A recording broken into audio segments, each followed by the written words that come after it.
energy stored in an object.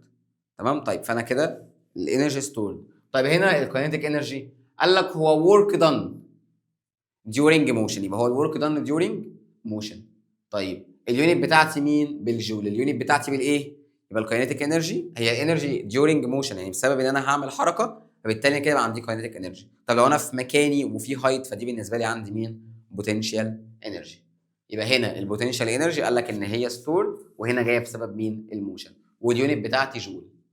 طيب ايه اللي بيأثر في الكاينيتيك انرجي؟ قال لك بيأثر عندي حاجتين. اول حاجه هي الماس اوف اوبجكت، اول حاجه الماس اوف اوبجكت.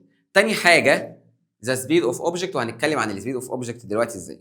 طيب بقول لك لو انا دلوقتي عندي عربيه عاديه جدا وعندي جنبها تريلا، تمام. قال لك الاثنين بيتحركوا بنفس السرعه، تفتكر مين فيهم اللي هيكون عندها كاينيتيك انرجي اكبر؟ اكيد اكيد اكيد التريلا. ليه؟ لان هي عندها ماس اكبر، يبقى كل لما هزود الماس كل ما الكاينيتيك انرجي اللي هيحصل لها هتزيد. تمام. طيب تاني حاجه عندي السبيد، برضو نفس الفكره.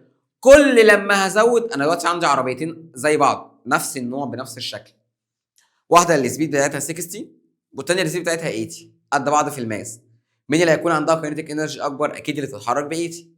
يبقى تاني حاجه عندي بتاثر مين؟ هي السبيد. القانون بتاعي بقول لك ان الكي اي ايكوال هاف ام في سكوير. الام اللي هي الماس يبقى كاينيتيك انرجي، والفي سكوير اللي هو مين؟ هجيب السكوير بتاع ال 60 هنا يبقى 60 باور 2، ما هو السكوير ده معناه باور 2. خلي بالك سكوير معناها باور 2، سكوير معناها باور 2. طيب تعالى هنا كده حاجه اقول لك لسه قايلين كي اي هاف ام في باور 2. يبقى الكاينيتيك انرجي هنجيبها ازاي؟ ايكوال هاف ام في سكوير. طب لو انا عاوز اجيب الام، نص ام هنا الاول هتساوي مين؟ كي اي اوفر في سكوير. طيب انا مش عاوز نص الماس، فعشان اطير النص ده حط هنا 2، يبقى الام ايكوال مين؟ 2 كي اي اوفر في، لان انا عشان احط هنا 2 عشان اطير الايه؟ الهاف اللي هنا. طيب لو انا عاوز اجيب الفي سكوير ايكوال مين؟ قال لك كي اي اوفر هاف ام. طيب انا عاوز اجيب بقى الفي بس مش عاوز في سكوير، فهعمل هنا سكوير روت، يبقى الفي ايكوال سكوير روت للكاينيتيك انرجي اوفر هاف ام.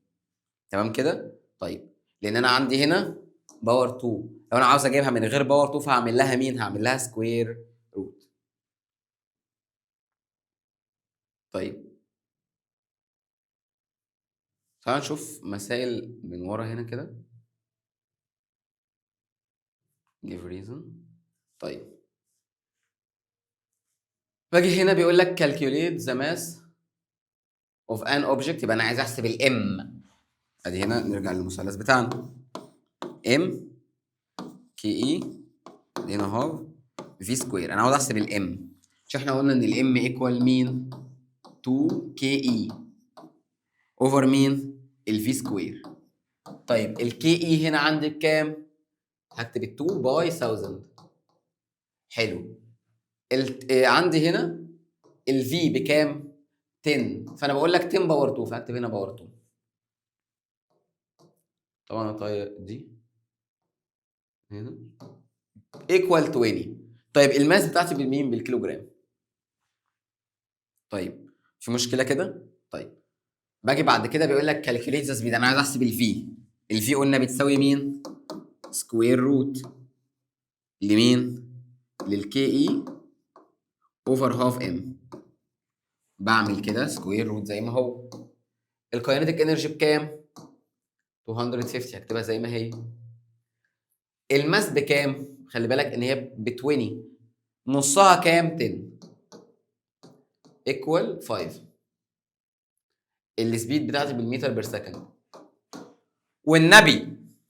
والنبي يا شيخ السكوير روت الرقم اللي بيطلع منه عندي في الساينس بالبوزيتيف. مفيش سبيد عندي هطلعها بالنيجاتيف.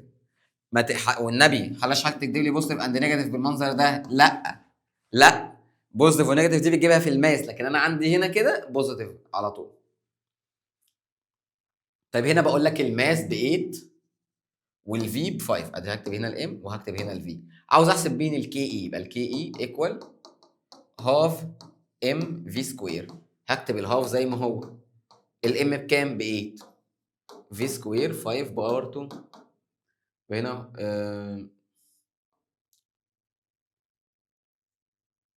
ايكوال 100 جول. طيب the kinetic energy of the object when its speed is double. يعني كده لما هزود مين لدبل ايه اللي هيحصل؟ طيب تعالى كده نشوف. نرجع للمثلث الجميل بتاعنا.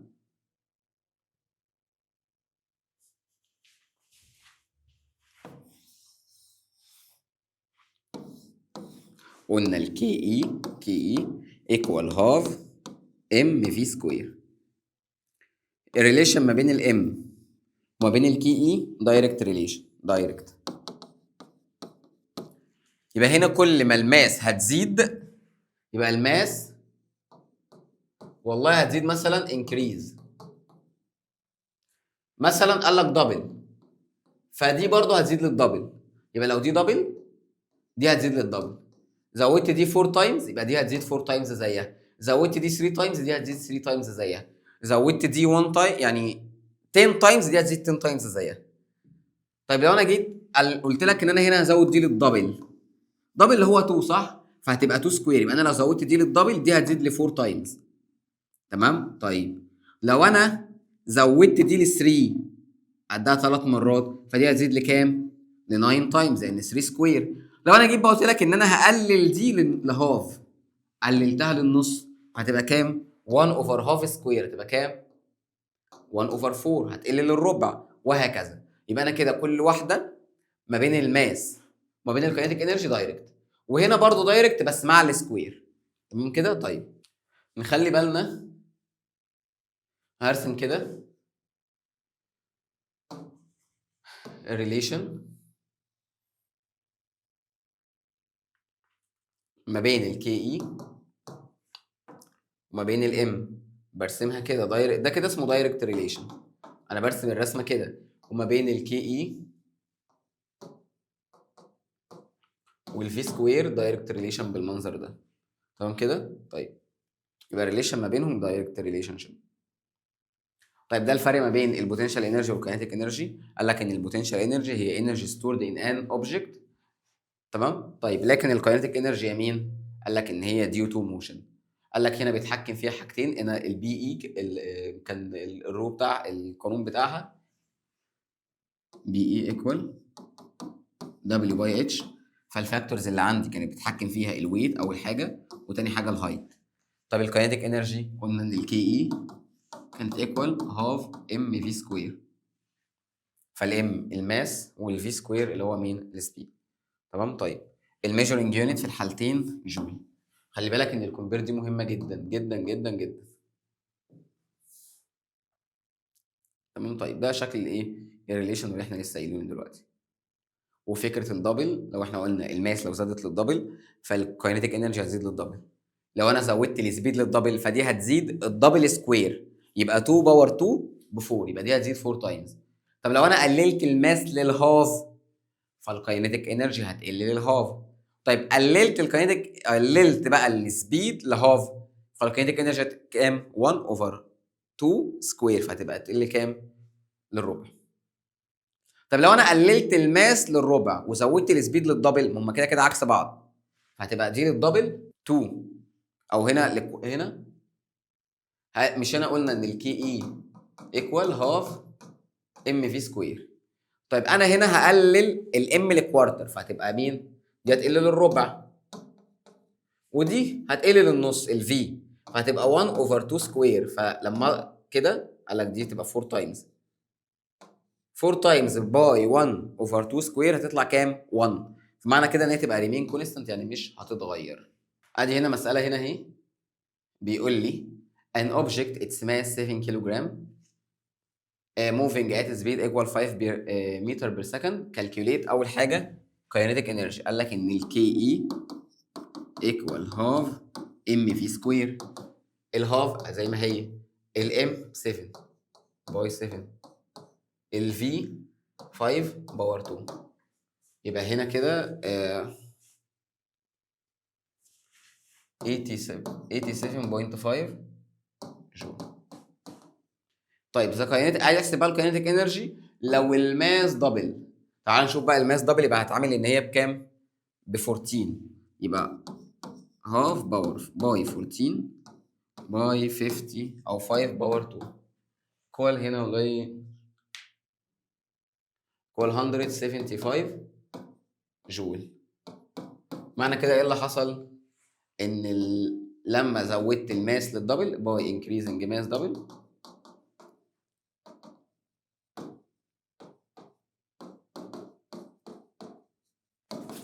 ايه اللي حصل؟ كاينيتيك انرجي انكريز دبل، لان الاثنين ما بينهم دايركت ريليشن. طيب the opposite figure represent a physical experiment. What type of energy does the car acquired? It's moving. قال لك خلاص طالما moving يبقى مين kinetic energy. لو قلت لك stored هتقول لي potential energy. طيب which of two cars move faster؟ مين فيهم اتحرك اسرع؟ اكيد اللي فوق 1. اشمعنى؟ لان هي من مكان اعلى فسرعتها هتزيد. تمام ماشي. give reason for the kinetic energy of truck is greater than kinetic energy of the car رغم ان السبيد ما بينهم equal. ليه؟ because mass of truck greater than mass of car. في مشكلة كده؟ طيب قال لك give reason for the work required to move a car increase as its mass increase. ليه الورك هنا increase؟ because ما هو ال W equal مين؟ لو تفتكر الورك F باي S. طيب فانا هنا بقول لك ليه الورك انكريز كل ما الماس انكريز، عشان في ما بينهم مين؟ دايركت ريليشن.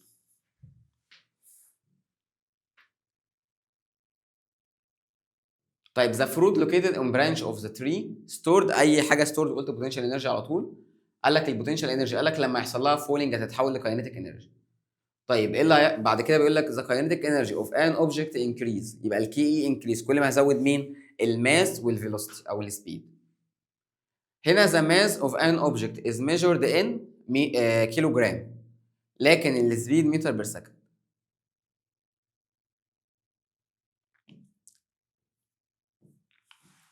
طيب تعالى كده هنا ركز معايا نوصل للابلكيشنز.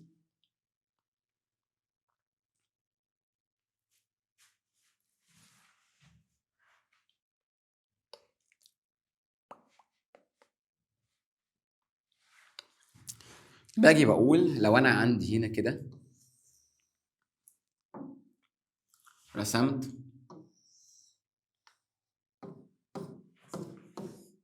سيمبل بندولوم. سيمبل بندولوم ده عارفين انتوا الساعات اللي هي القديمه اللي كان فيها بتروح كده دي، او بلاش دي مش عارفها، هات خيط وهات فيه ربع جنيه اللي هو المخروم ده وافضل زقه كده، ثبته كده وافضل حركه بالمنظر ده. المهم يعني فادي ده الربع جنيه بتاعي اهو، وده الخيط اهو مثبته فيه. قال لك هزق ده كده هيتحرك لحد هنا. تمام. هل هيفضل مكانه؟ لا هيرجع. تمام اهو. بعد كده يفضل مكانه هنا؟ لا هيطلع فوق، هيطلع هنا. بعد كده يفضل ينزل، يطلع ينزل يطلع ينزل يطلع ينزل. مكان ما بدأ فين؟ هنا يبقى ده الريست بوزيشن او الريست بوينت، ودي الماكسيمم ديسبيسمنت. طيب هنا بقول لك ان السبيد اللي هي الفي بتبقى ماكسيمم، اقصى سرعه للاوبجكت بيكون عند الريست بوزيشن، لان ده مكان بدايه الحركه، فانت بياخد الطاقه كلها فبيكون اسرع حاجه هنا. طيب قبل ما ينزل هيقف للحظه، يبقى معنى كده ان الفي هنا بزيرو، واحنا كان عندنا ان الكي اي والبي اي، الكي اي كانت ايكوال مين؟ هاف ام في سكوير، والبي اي كانت مين؟ دبليو باي اتش. طيب طالما الفي بزيرو يبقى الكاينتيك انرجي كمان بزيرو، يبقى الكي اي ايكوال زيرو. تمام؟ طيب يبقى البوتنشال انرجي هو كده كده الاوبجكت عنده ويت، والاتش هنا ماكسيمم، ما هو ده الهايت ماكسيمم، هو ماكسيمم ديسبيسمنت، يبقى مين؟ يبقى الاتش بماكسيمم. طالما الاتش بماكسيمم ده اكبر حاجه، فيبقى البوتنشال انرجي كام؟ ماكسيمم.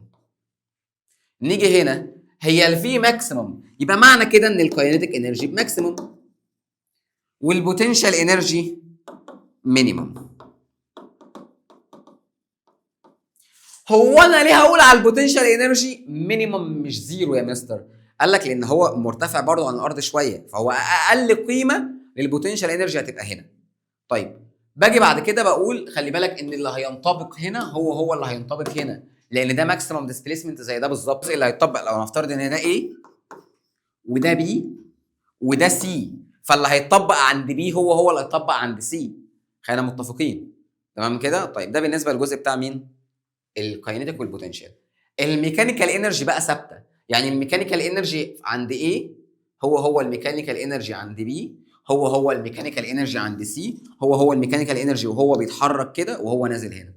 خلي بالك لو انا هتحرك من بي لسي، او خلينا من بي لايه الاول، من بي لايه، ايه اللي هيحصل؟ هو كان عنده بوتنشال، يبقى البوتنشال انرجي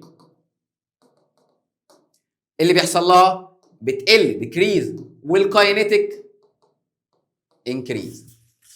طب تعالى كده شوف لو انا هتحرك من A لسي، هنا خلي بالك ان الكاينيتيك كانت بماكسيمم، هنا الكاينيتيك بزيرو، فالكاينيتيك انرجي اللي هيحصل لها ديكريز، والبوتنشال هي كانت بمينيموم هتبقى ماكسيمم فيحصل لها انكريز.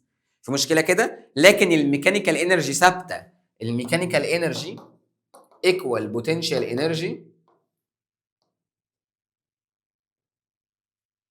بي اي بلس كاينيتيك انرجي، هي ثابته، لان اللي بيزيد من هنا اللي هيزيد هنا هيقل هنا، او اللي هيزيد هنا هيقل هنا، يعني العكس. فمعنى كده ان الميكانيكال انرجي دايما هتفضل ثابته، يبقى الميكانيكال انرجي ما بتتغيرش، بتفضل ثابته، الميكانيكال انرجي ما بتتغيرش بتفضل ثابته. طيب تعالى هنا كده بقول لك a car start moving from point A، اتحرك من هنا move downward a slope لحد ما توصل لبوينت C اخر حاجه عندي تحت. قال لك ذا ميكانيكال انرجي البي اي، الميكانيكال انرجي بكام عند البوينت هنا بي؟ ب 600 جول. خلي بالك ان الميكانيكال انرجي هنا هي الميكانيكال انرجي هنا هي الميكانيكال انرجي هنا اللي هي 600. طيب البوتنشال انرجي هنا تبقى كام؟ ب 600، والكاينيتيك انرجي هتبقى ب 600. طيب قال لك ذا بوتنشال انرجي at the midpoint of C space vertical distance between point A and C. طيب تفتكر البوتنشال انرجي عند سي هنا كده بالنسبه للفيرتيكال، يعني اللي هنا كده البوتنشال انرجي في الجزء ده بالنسبه من ل A ل C، هنا ايه اللي هيحصل؟ البوتنشال انرجي ده هتتحول لكاينيتيك انرجي، فالبوتنشال انرجي ديكريز والكاينيتيك انرجي انكريز. طيب قال لك الكاينيتيك انرجي لو انا جيت قلت لك ان البوتنشال انرجي 400، ما هو الكي اي او الام اي اللي هي الميكانيكال انرجي كانت بتساوي بوتنشال انرجي بلس كاينيتيك انرجي، فانا بقول لك ان البوتنشال انرجي ب 400 وكانت الميكانيكال ب 600، فطبيعي ان الكاينيتيك انرجي بكام؟ ب 200 جول. طيب باجي بعد كده بقول ايه بقى؟ ابلكيشنز. قال لك اول حاجه عندي generating electricity from dam. فانا بقول لك ان الدام عندي ببدا احول من الكاينيتيك انرجي للالكتريك انرجي. قال لك انا بيكون عندي توربينز. فكره عملوا ايه بقى؟ قال لك والله ان الووتر بتبقى ستورد فوق، متخزنه فوق. طالما هي فوق بيكون عندها بوتنشال انرجي، فبتنزل لتحت، فالبوتنشال بتتحول لكاينيتيك، فبعد كده احول الكاينيتيك لمين؟ لالكتريك. فدي فكره عمل الدام. تاني حاجه عندي ديموليشن بول، اللي هي كره الهدم. دي كنتوا خدتوها في جريد 4 على ما اعتقد يعني، او في جريد 5 مش متذكر، الترم الاول في اخر كونسبت على ما بصيت كده. المهم يعني كان اسمها ريكينج بول لو تفتكروا. المهم قال لك ان دي بتستخدمها في ايه؟ في ديموليشنج اولد بيلدينج، بهد بيها البيوت القديمه اللي هي الكوره دي. قال لك بتعمل ايه؟ قال لك هي موجوده على مكان عالي، الونش بيشيلها كده، فيكون عندها بوتنشال انرجي، فبتحول كده اهو من بوتنشال لمين؟ لكاينيتيك، فبتبدا ان هي مين؟ تكسر، تنقل الطاقه اللي عندها للبيت فبتهد. طيب قال لك ميديكال ابلكيشن. لما بنعمل بقى زي الناس الباقي، لما بنيجي نوطي ما بنوطيش كده، ممنوع. بننزل نجيب الحاجه ازاي؟ كده. قال لك تمام، يبقى افويد ليفتنج هيفي جراوند، مش هنزل كده. قال لك انا هنزل اجيب الحاجه من تحت، ده مرفوض. تمام، لكن هو ده الشكل اللي بالنسبه لنا الايه؟ الصح. قال لك ذا لود، الحاجه اللي انا هشيلها should be، لازم تبقى مالها on the leg muscle، يعني على العضله بتاعت الايه؟ الليج ماسل، بدل ما يبقى عندي مين؟ مش ما كده هيحصل اختلال في الويت بالنسبه لي هنا كده، انا كده بالانس، فكده يعمل ايه؟ خلل عندي. فدي الفكره. وعاوز اقول لك برضو ان ليها موضوع صحيا برضو، هي مفيده جدا برضو.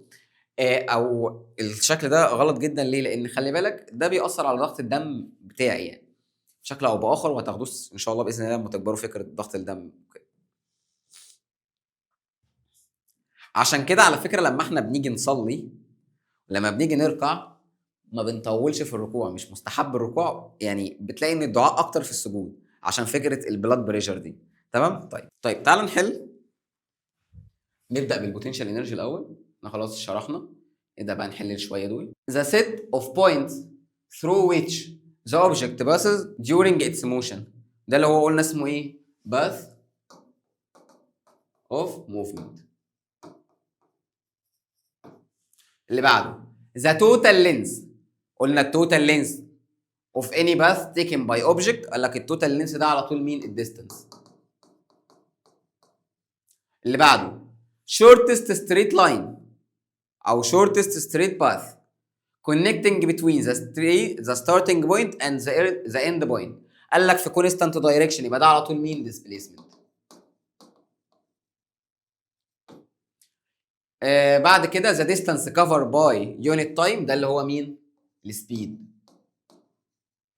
اللي بعده the amount of energy. خلي بالك ان السبيد هناخدها حاليا ان هي الفيلوسيتي، على قد سنك ان السبيد هي الفيلوسيتي. طيب the amount of energy required to move an object through certain this place in the same direction of the force acting on it، ده مين؟ ده الورك. اللي بعده the resulting of work done divided by the displacement and measured in Newton، ده اللي هو مين؟ الورك برضه، او سوري هنا الفورس، result هنا الفورس. طيب بعد كده بقول لك one of the skills in the scientific research and the design the scientific comparative experiments، ده اللي هو مين؟ graphic representation، اللي هو رسم البياني اللي احنا لسه راسمينه من شويه لما قلت لك ما بين الكاينيتيك انرجي وما بين السبيد يعني. ده اسمه مين؟ graphical representation. the variable that is changed during experiment، اللي بيتشينج ده مين؟ dependent. تمام. طيب the variable to be tested which change in response، دي اللي هي مين بقى؟ dependent. طيب قال لك اللي كنترول دي اللي هي مين؟ اخر حاجه خالص اللي كانت معايا هي ال controlled variables. طيب the ability to do work، دي اللي هي الانرجي. the energy stored in an object، as a result of the work done طالما قلت energy وstored يبقى دي potential energy. طيب the product of multiplying the mass of object في الجرافيتي يبقى الماس باي gravitational force ده اللي هو مين؟ الويت. باجي بعد كده بقول لك each of the following is unit of measuring distance. كل ده بقيس بالديستنس ما عدا مين؟ الكيلوجرام، لان الكيلوجرام دي بقيس بيها الماس فهي مش معايا. when an object moves over a distance يبقى هنا الديستانس ب 20 متر in a straight line in one direction يبقى معنى كده ان الديسبيسمنت كام؟ ب 20. ما هو انا كده كده اتحركت في كونستانت دايركشن فبالنسبه لي الديستانس هتساوي الديسبيسمنت. طيب هنا بيقول لك the opposite diagram illustrates the path of an object from point A من هنا لبوينت B في 32 سكند. عاوز الديستانس، قال لك انا هتحرك هنا ادي كده 1 2 3 4 5 6 7 8 9 10 11 12 13 14 15 16. وهنا اصلا مفيش ثانية 1 2 3 4 5 6 7 8 9 10 11 12 13 14 15 16. عامة دي المفروض دي كان المفروض تبقى 16 سنتيمتر. طب جبت منين هي سنتيمتر؟ لأن أنا هنا بقول لك إن الخط الواحد ب 1 سنتيمتر. طيب السبيد خلي بالك إن الفي ايكوال دي اوفر التي. الديستانس بكام؟ لسه جايبينها ب 16. التايم قال لك إن هو بكام؟ 32. يبقى 16 اوفر 32 اللي هي كام؟ 0.5 متر بير سكند او سنتيمتر هنا بقى، بما ان انا طبعا هنا بالسنتيمتر تبقى سنتيمتر بير سكند. طيب نكمل بعد كده بقول لك if a student move from his home في ولد هيتحرك من الهوم من بيته to school لحد ما يروح المدرسه. قال لك ان طريقه ده قد ايه؟ 900 متر. اتحرك كل ده في 900 متر. قال لك سرعه الولد 5 متر بير سكند. يبقى تعالى كده بقول لك ان دي المسافه كلها بكام؟ ب 5 ب 900 والتايم بكام؟ او هنا الفي 5 متر بير سكند. عاوز احسب التايم، هو التايم بالنسبه لي مش عارفه، ما انا هاجي اقول لك ان التي ايكوال دي اوفر الفي. الدي بكام؟ 900. الفي بكام؟ 5 ايكوال 180. بس 180 ايه بقى؟ سكند 180 ثانيه. هل انا عندي 180 سكند؟ لا، يبقى اكيد مش هاخد دي 180 مينت فمش معايا. 30 سكند مش معايا. طيب محتاج احول بقى ال 3 مينت والهاف اور. طيب ال 3 مينت يبقى من مينت لسكند باي 60 يبقى اكتب باي 60 ايكوال 180 سكند. طيب النص ساعه احولها ازاي؟ هي 30 مينت باي 60 ايكوال 118 سكند. فانا طلع عندي 180 بس فهتبقى مين؟ اللي هي 3 مينت. اللي بعده what is the amount of work done. عاوز احسب ال W by a student pushing the wall. وفي ستودنت عندي بيزق في الحيطه، مهما زق ومهما حاولت ومهما اجتهدت الورك على الوول بزيرو. تمام. طيب what happens to the dependent variable in the scientific comparative experiment. طيب هي اول حاجه هي مش doesn't change خالص. ليه؟ لان doesn't change ده هو الكنترول variable. طيب قال لك change with a change of independent ولا الكنترول؟ قال لك الكنترول ده انا بثبتها، فمعنى كده بغير في مين؟ بغير في الاندبندنت. الورك بيتقاس بمين؟ بالجول.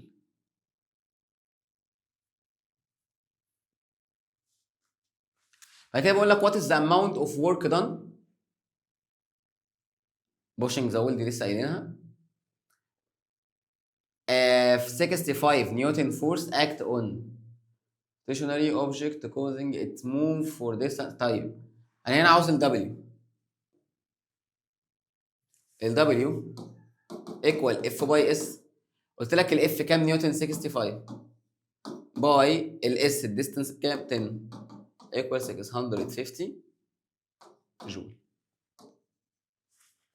when the force acting on an object is double.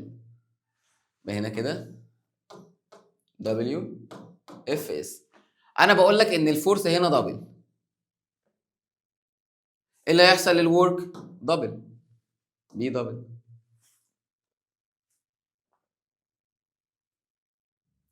هنا بقول لك what is the independent variable in experiment conducted to identify the relation between the height from، عاوزه ايه؟ احسب مين هنا كده؟ الهايت. طيب طالما ال between the height from which water drop water، يعني هو الاوبجكت نفسه يقع من مكان عالي لمكان اقل. طيب فانا هنا كده الهايت اللي هيتغير، فانا كده بالنسبه لي مين الاندبندنت؟ انا هتحكم في مين؟ في هايت اوف ذا بول. فالديبندنت اللي عندي هيبقى مين؟ بوتنشال انرجي.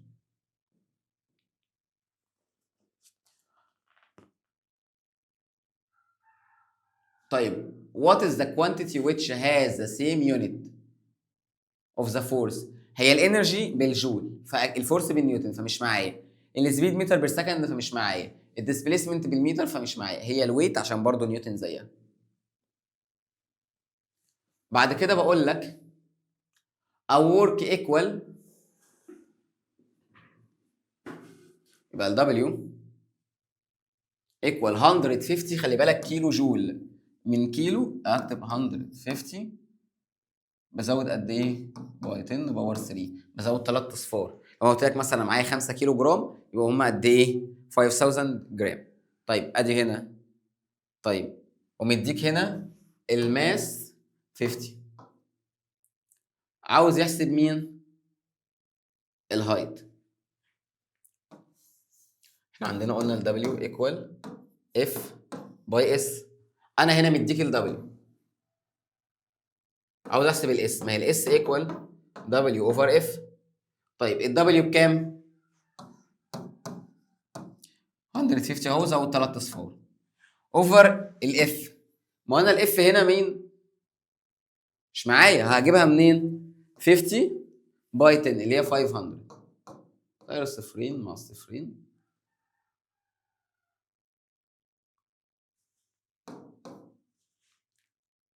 بعد كده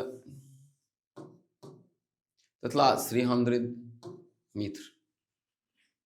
اللي بعده when the height of an object، لو الدبل الاتش، انا كده عندي البي اي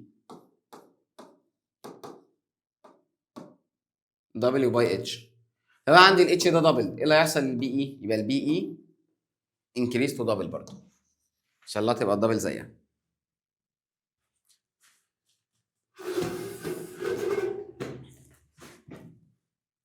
عاوزين كده نشوف مسائل نحلها.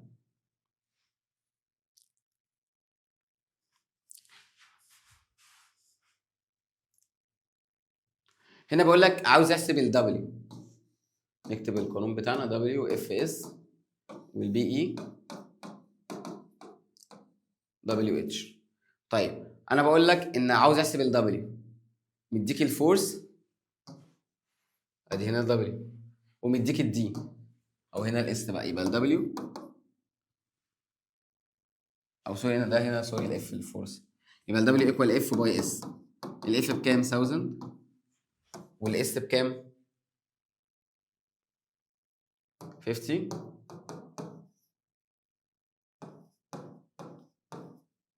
اليونت بتاعتي مين؟ جول. اللي بعده a moving object for squares work، قال لك ان هو الورك عندي ده ال W، بقول لك عاوز احسب المين؟ الاف، كالكوليت ذا فور، يبقى الاف ايكوال W اوفر الاس. طيب فهنا هو هنا في غلطه في المساله، ان هي المفروض هنا ان الديستانس 30 متر، فهنا ان الاف ايكوال W اوفر اس اللي هو 2600 اوفر كام؟ 30 ايكوال كام؟ اللي هو 86.6 كام نيوتن. طيب تعالى كده نشوف كده كام بوينت هنا في الكاينيتيك انرجي. طيب تعالى كده لو انا عندي كورتين زي بعض. طيب ادي كوره اهي، خلينا في واحده الاول. قال لك الكوره دي البوتنشال هي فوق اهي، هي على سطح اهو، البوتنشال انرجي عندها بكام؟ ب 800 جول. هي فوق ثابته في مكانها ما بتتحركش، يبقى معنى كده يبقى الكاينيتيك انرجي بزيرو. في مشكله كده؟ يبقى هنا الميكانيكال انرجي بكام؟ ب 800، لان الميكانيكال هي بوتنشال بلس كاينيتيك، فهنا مين؟ الميكانيكال بزيرو. طيب هنا هبدا تتحرك، وقعت شويه بقت هنا. طيب البوتنشال هتزيد ولا هتقل؟ هتقل، تبقى مثلا 600 جول. قصادها الناحيه الثانيه هي الميكانيكال ثابته، فالميكانيكال انرجي هتفضل بنفس ال 800، يبقى الكاينيتيك انرجي بكام؟ ب 200، لان هي مجموع الاثنين على بعض. طيب وصلت هنا كده، بقت البي اي بكام؟ 400، يبقى معنى كده ان الكي اي بكام؟ ب 400 زيها. ليه؟ لان الميكانيكال انرجي هي نفس الرقم اللي هي ب 800 جول. رجعت بقى هنا خلاص، بقت البوتنشال انرجي بزيرو، وبقت الكاينيتيك انرجي بكام؟ بال 800، لان الميكانيكال انرجي هي مالها؟ هي ال 800 جول ما اتغيرتش. طيب بعد كده بقول لك a student conducts an experiment to verify the kinetic energy of an object increase the speed. What is the dependent variable of this experiment؟ طيب تعالى كده نشوف. انا هنا هزود في مين؟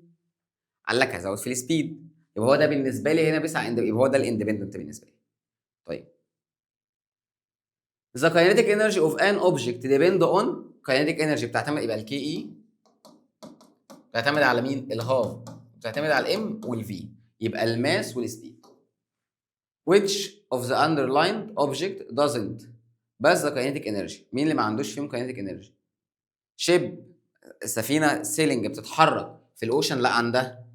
بول ثرون ابورد، كوره بحدفها لفوق، ما هي عندها، طالما بتتحرك يبقى عندها kinetic energy. بوكس فولينج داون، في صندوق بيقع على الارض، يبقى ده برضه عنده. هو مين؟ باج بليزد اون شيلف، في شنطه محطوطه على الرف فوق، فدي كده ما عندهاش kinetic energy، يعني عندها بوتنشال بس. The kinetic energy of any moving object is determined by the mathematical relation. الكاينيتيك انرجي اللي هي هاف ام في سكوير، يبقى هنا دي المفروض تبقى 2 هاف ام في سكوير. طيب بعد كده بقول لك ان اوبجكت، الام هنا دي الام ب 5 كيلو، وادي الفي، عاوز احسب مين؟ if its mass decrease to half، لما الماس هتقل للنص، فمعنى كده دي يبقى هنا 2.5 والسبيد زي ما هي. طيب انا اجيب الكي اي ايكوال هاف ام في سكوير، تبقى هاف الام بكام؟ 2.5 باي الفي 10 سكوير، يبقى هنا هتطلع كام؟ 125 جول. طيب هو الجول في الكاينيتيك انرجي، هو الام دي بكام؟ كيلو جرام باي الفي متر بير سكند سكوير، فهي كيلو جرام باي متر بير سكند سكوير. خلي بالك ان هنا 2 تبقى فوق. The speed of an object decrease to half، يعني لو انا عندي الفي قلت للهاف while its mass remain constant، يبقى انا كده كي اي، انا هنا كده هعمل ايه؟ السبيد هقللها، فطبيعي دي هتقل. هل دي للهاف هتبقى 1 اوفر هنا 2 سكوير، فتبقى كام؟ تقل للكوارتر، يبقى decrease to quarter. اللي بعده the graph، اني جراف فيهم represent the relation between kinetic energy and v square؟ هي direct relation، فهيبقى الشكل ده انهم هم direct relation. ولحد هنا نكون احنا خلصنا الجزء ريفيجن بتاع يونت 1. ان شاء الله باذن الله المره اللي جايه هنشتغل مع بعض بارت 2 من مراجعه الشهر، هتبقى يونت 3 كلها على بعضها.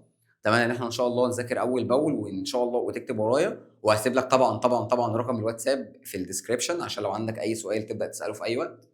وهسيب لك لينك للشانل بتاع التليجرام، هتلاقي فيها كل الملازم PDF سواء كانت اسئله او كريفيجن شيتس او كل الكلام ده، تلاقيه موجود عندك على التليجرام الداتا كامله. وهتلاقي طبعا عندك الواتساب موجود لو عاوز تسال اي سؤال في اي وقت. وان شاء الله باذن الله ربنا يوفقكم يا رب وتجيبوا اعلى الدرجات. وان شاء الله بكره باذن الله هنزل لكم الفيديو بتاع يونت 3 كامله. وان شاء الله ربنا معاكم ويوفقكم، ومع السلامه.